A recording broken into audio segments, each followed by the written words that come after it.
আসসালামু আলাইকুম রহমতুল্লাহি ওবরকাতুহু। সম্মানিত দর্শক, রোহিঙ্গাদের নিয়ে যে আন্তর্জাতিক চক্রান্ত চলছে, সেই চক্রান্তের সঙ্গে সেই প্রথম থেকেই আওয়ামী লীগ সরকার এবং পরবর্তীতে এখন যারা সরকার চালাচ্ছেন, ইউনূস সরকার মনে হচ্ছে সেই চক্রের একটা হাতিয়ার রূপে তারা ব্যবহৃত হচ্ছেন। যে সময়টিতে রোহিঙ্গা সমস্যাটা শুরু হলো, ওই সময়কার যে বৈশ্বিক প্রেক্ষাপট, সেই প্রেক্ষাপটে যে চক্রান্ত ছিল, এখন অবস্থার প্রেক্ষিতে সেই চক্রান্তটা আরও ৩ গুণ ৪ গুণ জটিল হয়ে পড়েছে। এক, আর যখন এই সমস্যাটা শুরু হলো তখন এটা সমাধান করা যত সহজ ছিল, তার চেয়ে এখন কয়েকশো গুণ কঠিন হয়ে পড়েছে। দ্বিতীয়ত, এই রোহিঙ্গাদেরকে নিয়ে আন্তর্জাতিক মহলের একটা বিরাট ব্যবসা রয়েছে, a big deal, big business. সেটা আমেরিকার আছে, সেটা জাতিসংঘের আছে, সেটা পশ্চিমা দেশগুলোর আছে, সেটা বাংলাদেশের এক শ্রেণীর মানুষের আছে, এনজিওদের আছে। তো সব মিলিয়ে ত্রিচক্রে ভগবান ভূত যে কথাটি রয়েছে, এই কথার কবলে পড়ে বা এই কথার অভিশাপে পড়ে এখন এই রোহিঙ্গা সমস্যাটি আমাদের জন্য একটা অনিবার্য যুদ্ধের পরিস্থিতি তৈরি করেছে। এই রোহিঙ্গাদের কারণে যদি আমরা কক্সবাজার অঞ্চল হারিয়ে ফেলি, চট্টগ্রাম অঞ্চল যদি চলে যায়, কিংবা সারা বাংলাদেশে যদি মারামারি, হানাহানি, গৃহযুদ্ধ শুরু হয়ে যায়, এতে অবাক হওয়ার কিছুই নেই। প্রথম থেকে বাংলাদেশের অনেক বুদ্ধিজীবী এই রোহিঙ্গাদের সমস্যা নিয়ে শেখ হাসিনাকে না গলানোর জন্য পরামর্শ দিয়েছিলেন। কিন্তু শেখ হাসিনার মধ্যে একটা অদম্য আকাঙ্ক্ষা ছিল, তিনি মাদার অফ হিউম্যানিটি হবেন, মানবতার মা হবেন, তিনি নোবেল পুরস্কার পাবেন। আর আমাদের দেশের তৌহিদি জনতা, তাদের একটা আবেগ ছিল, অনুভূতি ছিল যে আমরা ফিলিস্তিনের মুসলমানদের জন্য কিছু করতে পারি না, ইসরায়েলের বিরুদ্ধে কিছু করতে পারি না, তাই বলে মায়ানমার সরকার, তাদের বিরুদ্ধে আমরা কিছু করব না, আমাদের দিনী ভাইদেরকে আমরা আশ্রয় দেব না, এটা তো হতে পারে না। ফলে ওই সময়টিতে রোহিঙ্গাদেরকে কেন্দ্র করে সারা বাংলাদেশে এরকম একটা জনমত তৈরি হয়ে গেল, যার ফলে আওয়ামী লীগ এমনিতেই নাচুনি বুড়ি, তার উপরে আবার ঢোলের বাদ্য, তার সঙ্গে সঙ্গে বেগম খালেদা জিয়া আর জামাত তো ছিলই। সব মিলিয়ে পুরো একটা রাজনৈতিক যে ঐক্যমত, সে ঐক্যমতের ভিত্তিতে রোহিঙ্গারা বাংলাদেশে আশ্রয় পেল। এখন এই রোহিঙ্গাদেরকে আশ্রয় দেওয়াকে কেন্দ্র করে বাংলাদেশের সঙ্গে প্রথমে মায়ানমার সরকারের সম্পর্ক নষ্ট হলো।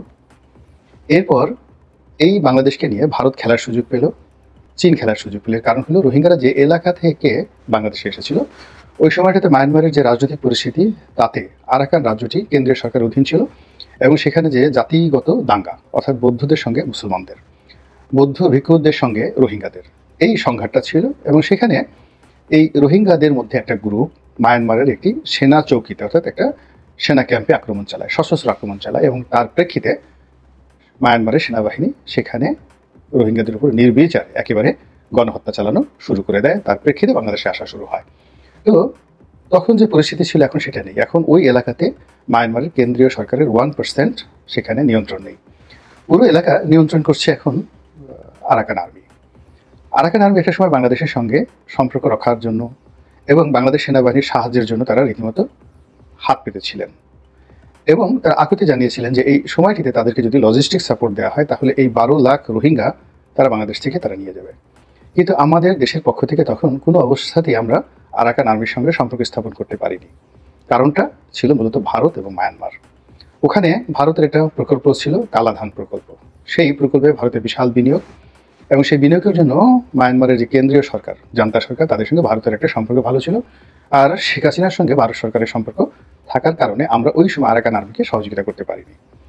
কিন্তু পরবর্তীতে দেখা গেল যে আরাকান আর্মি যখন বিজয় লাভ করেছে, তখন এই রোহিঙ্গাদের মধ্যে 2 থেকে 3টি গ্রুপ হয়ে গেছে। সবচেয়ে ছোট গ্রুপটি, তারা আরাকান আর্মির সঙ্গে আছে, আর বেশিরভাগ বড় বড় গ্রুপ সেটা বাংলাদেশের মধ্যে যারা আছে, এবং এখনও প্রায় 10 লাখ রোহিঙ্গা রয়েছেন আরাকান রাজ্যে।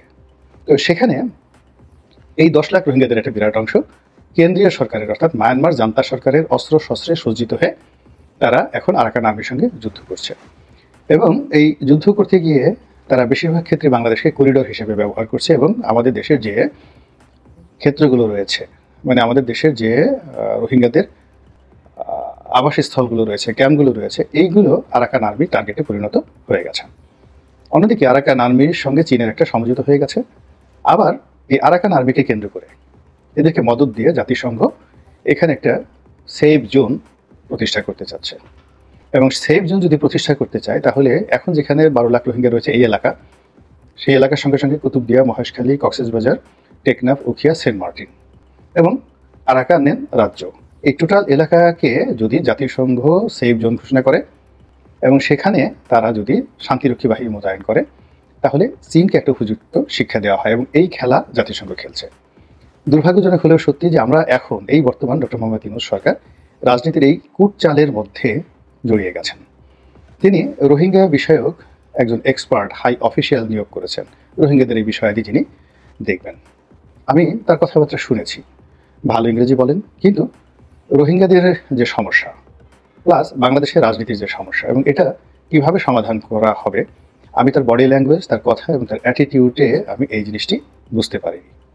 এটা আমার দুর্বলতা হতে পারে, বা যে মহাজ্ঞানীকে ডক্টর মোহাম্মদ ইউনূস নিয়োগ দিয়েছেন তার পাণ্ডিত্যের বিশাল বহর হতে পারে, কিন্তু এই ভদ্রলোক যা কিছু করছেন তাতে সমস্যা রীতিমতো না কমে যুদ্ধের দিকে চলে যাবে। দ্বিতীয় যে সমস্যাটি সেটি হলো, অতীতে এই রোহিঙ্গাদেরকে নিয়ে আওয়ামী লীগ রাজনীতি করেছে, ব্যবসা করেছে, ভাওতাবাজি করেছে।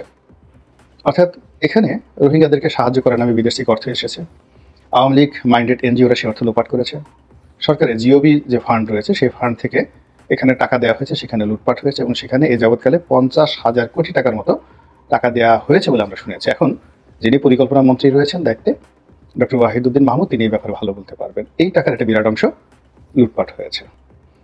তারপর এটাকে কেন্দ্র করে বিশ্বের বিভিন্ন দেশের সঙ্গে রাজনীতি করার চেষ্টা করা হয়েছে। ঠিক একই অবস্থা এখন ডক্টর মোহাম্মদ ইউনূসের সরকার করার চেষ্টা করছে। এবং অতি সম্প্রতি আমরা বিমস্টেক যে বৈঠক হলো থাইল্যান্ডে, সেই বৈঠকে যে সকল কথাবার্তা আমরা শুনলাম, মায়ানমারের সামরিক জান্তার সঙ্গে বৈঠক হয়েছে এবং সেখানে নাকি এরকম একটা আশ্বাস মিলেছে যে 1,80,000 যে রোহিঙ্গা এদেরকে তালিকাভুক্ত করেছে, যারা মায়ানমার সরকারের যে মাপকাঠি রয়েছে, যোগ্যতা রয়েছে, সেই যোগ্যতা অনুযায়ী তারা মায়ানমারে ফিরে যাওয়ার জন্য বা আরাকানে ফিরে যাওয়ার জন্য যোগ্যতা সম্পন্ন, এবং এই 1,80,000 রোহিঙ্গাকে আগামী ঈদের আগেই ফেরত নেওয়ার একটা আশ্বাস মিলেছে। এর চাইতে টাউটারি, এর চাইতে ভাওতাবাজি এবং এর চাইতে মিথ্যাচার এবং এর চাইতে জঘন্য অপরাজনীতি আর হতে পারে না। কারণটা হলো এই, আপনাদের আওয়ামী লীগ জমানাতে